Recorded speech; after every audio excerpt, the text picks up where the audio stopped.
Praise the lord. అందరికీ వందనాలు. మీ అందరికీ కొన్ని మాటలు చెప్పాలని ఆశ కలిగి ఉన్నాను. సామెతల అధ్యాయము 33 వచనం చదువుకోండి. నీతిమంతుడి నివాసం ఆశీర్వదిస్తాడని భక్తిహీనుడి ఇంటి మీదకి శాపం వస్తుందని ఉన్నది. ఈరోజు నేను కుటుంబాలు ప్రతి ఒక్కరి కోసం ప్రతి కుటుంబంతో మాట్లాడుతున్నాను. మీ కుటుంబంలో మీ అన్నదమ్ములు అక్క చెల్లెలు ద్వేషాలతో నింపబడి మీరు దూరంగా ఉన్నారా? తల్లిదండ్రులను పట్టించుకోక, అత్తమామలను పట్టించుకోక కుటుంబాల్లో బంధాలన్నీ నీరుగారిపోతున్నాయా? దేవుని ప్రేమ లేకుండా లోకములో ఉన్నవాడిని అనుసరించి మీ స్వబుద్ధిని ఆధారం చేసుకుని మీ సొంతంగా బ్రతుకుతున్నారా? మత్తయి సువార్త 24:12 ప్రకారం అక్రమము నిండిపోవడం వల్ల ప్రేమ చల్లారిపోతుందన్నాడు.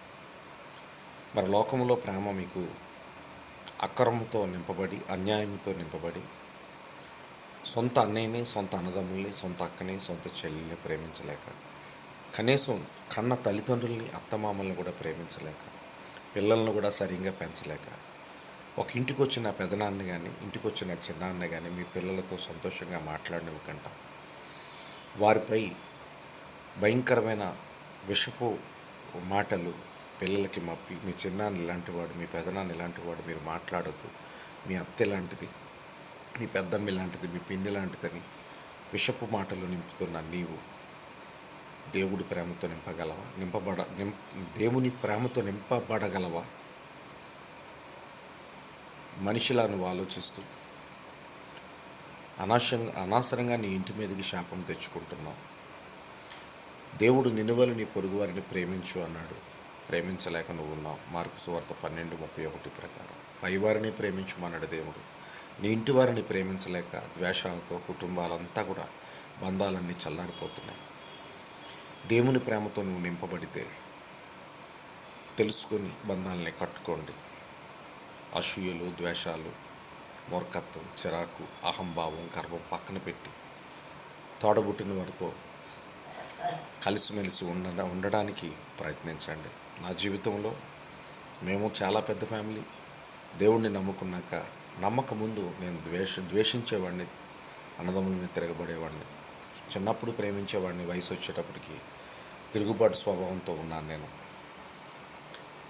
దేవుణ్ణి తెలుసుకున్నాక అందరితో కలిసి ఉండాలని ఎంతగా దగ్గర అవుతున్న వారి దగ్గర అవటం లేదు. నా ఇంటికి వస్తే ఖచ్చితంగా నేను హెల్ప్ చేస్తాను. నా ఇంటికి వస్తే అన్నం పెట్టి పంపిస్తాను. నాకు ఆస్తులు లేవు, సొంత ఇల్లు కూడా లేదు. ఇది దేవుని ప్రేమ. కానీ చాలా మట్టుగా కుటుంబాల్లో బంధాలు నీరుగారిపోతున్నాయి, బంధాలు చల్లారిపోతున్నాయి. ఒక అన్నదమ్ముడికి కానీ, తమ్ముడికి కానీ, అక్కకి కానీ, చెల్లెలకు కానీ, తల్లిదండ్రులకు కానీ బాగోకపోతే చూడాలని ఆశ కలగలేని మనసు నీకుందా? చూడాలి, వారిని చూడాలి అనే ఆశ నీకు లేదా? వారిని చూడలేక దూరంగా ఉండి నీ ప్రేమ నిజమా? ఒక్కసారి ఆలోచించు. తల్లికి బాగోపోతే రాలేని నీవు ఒక కొడుకువేనా, కూతురువేనా? తండ్రికి బాగోపోతే రాలేని నీవు ఒక కొడుకువేనా, కూతురువేనా? ఒక అన్నదమ్ముడికి బాగోపోతే చూడడానికి రాలేని నీవు ఒక అన్నదమ్ముడివేనా, ఒక అక్కవేనా, ఒక చెల్లెలివేనా, ఒక తమ్ముడివేనా, ఒక బంధువేనా? పై వాళ్ళలాగా వాళ్ళకి ఒంట్లో బాగోపోతే పట్టించుకోకుండా ఉన్న నీవు సాతాను ప్రేమతో నింపబడ్డా. నీలో అనేక రకాల దురాత్మలు ఉన్నాయి, కానీ నువ్వు పరలోకం కోల్పోతావు. దయచేసి తెలుసుకో. అది నువ్వెవరైనా సరే, హిందూ అవ్వచ్చు, ముస్లిం అవ్వచ్చు, క్రిస్టియన్ అవ్వచ్చు, మనకిచ్చిన బంధం, తోడబుట్టిన బంధం, అన్నదమ్ముల బంధం చాలా పవిత్రమైనది. దేవుడిచ్చిన బంధం అది. దేవుడే చెప్తున్నాడు, పైవారినే ప్రేమించమన్నాడంటే నీ వాళ్ళని నువ్వు ప్రేమించలేవా?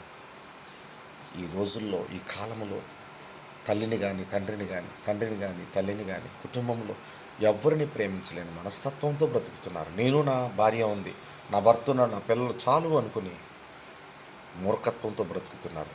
కానీ ఒక దినము నువ్వు చేసేది నేను ఎత్తుమే పడుతుంది. మీ పిల్లలు కూడా ఉన్నారు, జాగ్రత్త. ఈ వీడియో చూసిన ప్రతి ఒక్కరు కూడా మీ బంధాలని కాపాడుకోండి. మీ అన్నదమ్ములతో చక్కగా ఉండండి. వాళ్ళు మిమ్మల్ని పట్టించుకోకపోయినా అవకాశం ఉంటే మాట్లాడడానికి ప్రయత్నించండి. నేను అలాంటి అవకాశాలు ఎన్నో ఇచ్చాను. కానీ వాళ్ళు వినియోగించుకోవట్లేదు, దూరంగా ఉంటున్నారు. కానీ ఒక దినము నన్ను తెలుసుకుంటారు, నా ప్రేమను తెలుసుకుంటారు, నాలో ఉన్న ప్రేమ దేవుడిదని తెలుసుకుంటారు. ఖచ్చితంగా నా ఇంటికి వస్తారని నేను నమ్ముతున్నాను. మీరు కూడా ప్రేమించండి, దూరం పెట్టొద్దు. ప్రతి విషయంలో సహించండి, క్షమించండి, ఆదరించండి, కనికరించండి, ప్రేమించండి, సంతోషంగా ఉండండి. God bless you all. Praise the Lord. ఏ బంధము కూడా నీరు గారిపోకూడదు. మన బంధాలను మనం కట్టుకుందాం.